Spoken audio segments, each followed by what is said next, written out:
Book of Heaven, Volume 20, November 16, 1926. How each act of the human will is a veil that prevents the soul from knowing the divine will. Jealousy of the divine will. How it takes on all the offices for the soul. Threat of wars and of chastisements. My usual state of abandonment in the supreme fiat continues, but at the same time I call the one who forms all my happiness, my life, my all.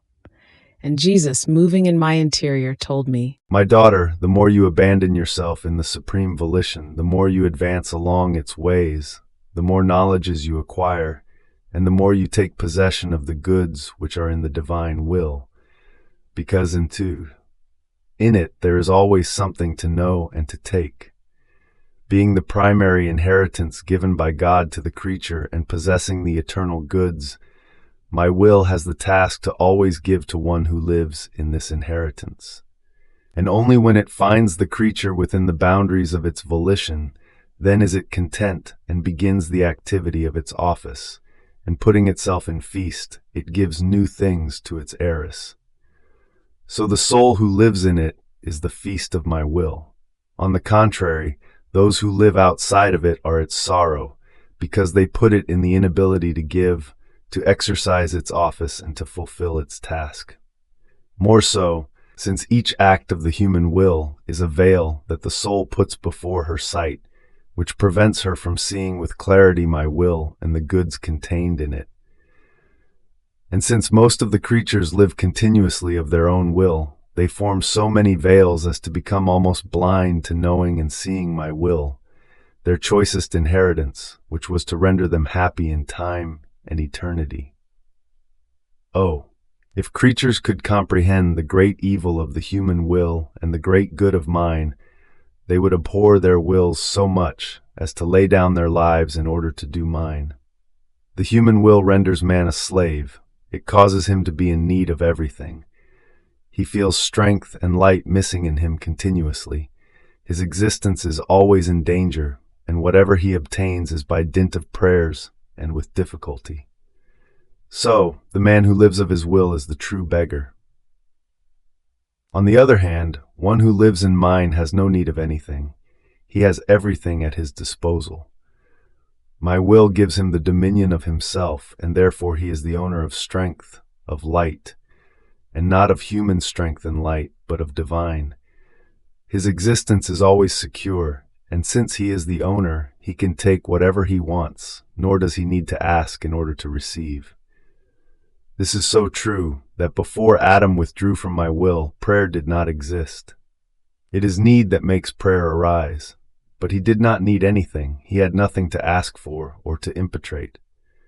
So he loved, he praised, he adored his Creator. Prayer had no place in the terrestrial Eden. Prayer came, it arose, after sin, as an extreme need of the heart of man. When one prays, it means that he needs something, and because he hopes, he prays in order to obtain. On the other hand, one who lives in my will lives in the opulence of the goods of her Creator as the owner. And if she feels any need or desire, seeing herself in the midst of so many goods, it is that of wanting to give her happiness and the goods of her great fortune to others. As the true image of her Creator, who has given so much to her with no restriction at all, she would want to imitate him by giving to others that which she possesses. Oh, how beautiful is the heaven of the soul who lives in my will! It is a heaven with no storms, with no clouds, with no rain, because the water that quenches her thirst, that fecundates her, that gives her growth and the likeness of the one who created her, is my will. Its jealousy so that the soul would not take anything if it is not its own, is so great that it does all the offices. If she wants to drink, it makes itself water which, while refreshing her, extinguishes all other thirsts, so that her only thirst may be its will.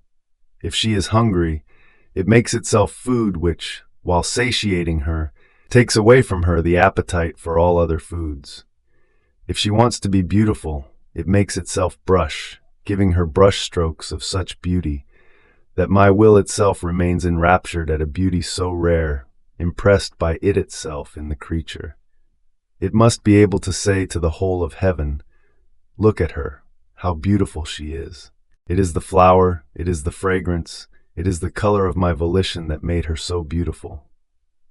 In sum, it gives her its strength, its light, its sanctity, and everything so as to be able to say, she is a work fully of my will, therefore I want her to lack nothing, to be like me and to possess me. Look into yourself to see the work of my will, how your acts, invested by its light, have changed the earth of your soul. Everything is light, which arises within you and turns to wound the one who invested it. Therefore, the greatest affront I receive from creatures is to not do my will. After this, he transported me outside of myself, making me see the great evil of the human generations. And resuming his speaking, he added, My daughter, look at how much evil the human will has produced. They have so blinded themselves that they are preparing fierce wars and revolutions. This time it will not be just Europe, but other races will unite together. The circle will be more extensive. Other parts of the world will participate. How much evil does the human will? It blinds man, it impoverishes him, and it makes of him the murderer of himself. But I will use this for my highest purposes, and the reunion of so many races will serve to facilitate the communications of the truths, so that they may dispose themselves for the kingdom of the supreme fiat. So the chastisements that have occurred are nothing other than the preludes of those that will come. How many more cities will be destroyed? How many peoples buried under the ruins? How many places buried and plunged into the abyss? The elements will take the part of their creator. My justice can bear no more. My will wants to triumph, and would want to triumph by means of love in order to establish its kingdom. But man does not want to come to meet this love, therefore it is necessary to use justice. and while he was saying this, he showed an immense brazier of fire coming out of the earth, and those who were near it were invested by that fire and disappeared. I was left frightened, and I pray and hope that my beloved good will placate himself.